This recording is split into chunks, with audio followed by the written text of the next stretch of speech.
Hunter Biden, son of President Joe Biden, will take a plea deal on tax and gun charges. Federal prosecutors put the younger Biden's business dealings under scrutiny 5 years ago, looking into his ties with the Ukrainian gas company. This ends the Justice Department investigation, but members of Congress are still pushing for answers. WATE 6 on your side legal analyst Greg Isaacs joins us now.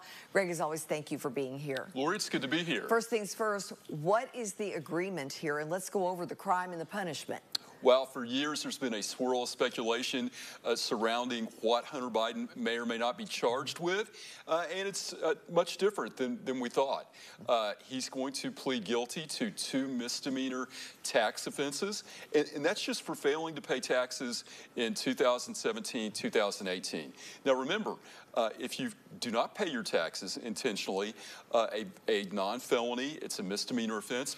But if you lie or commit tax fraud or hide your assets, a felony, Department of Justice is letting him plead guilty to the lesser offense, and he's making up for his past tax arrearage for in excess of $200,000. Wow, okay, what about the gun charges? But the most serious charge is part of the agreement that he will never enter a guilty plea to, will not go down on his record if he follows the requirements of the agreement. He is being placed on 2 years of pretrial diversion on the gun charge, and he's being charged with possessing a firearm while being addicted to narcotic drugs. So during the period where Hunter Biden had a significant drug problem, ex-girlfriend takes his gun, throws it in a dumpster, calls the police, and that's what this has been going on for a long time. Let's talk about what this agreement means, though, in terms of Hunter Biden and future gun use. Future gun use. Well, under this agreement, he is going to be drug tested for 24 months, and he forfeits the right to possess a firearm for the rest of his life. So wow. It could be a ban on firearms and drug testing. Now, Lori, if he violates his diversion or his probation, in theory, that agreement, like all diversions, can be revoked. Diversion's not something you're given. Judges quite frequently say it's something that you earn.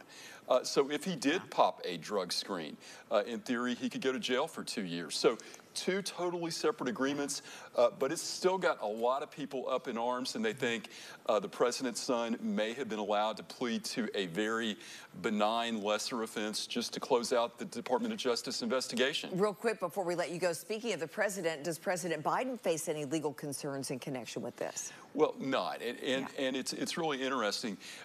Children of presidents being charged, very rare. We go back to George W. Bush when the girls, Jenna and Barbara, were charged, cited for underage drinking. So presidential children typically well behaved, but Hunter Biden now has to earn his diversion, and we'll see if he can stay clean and sober. All right, Greg, thank you. Thank you.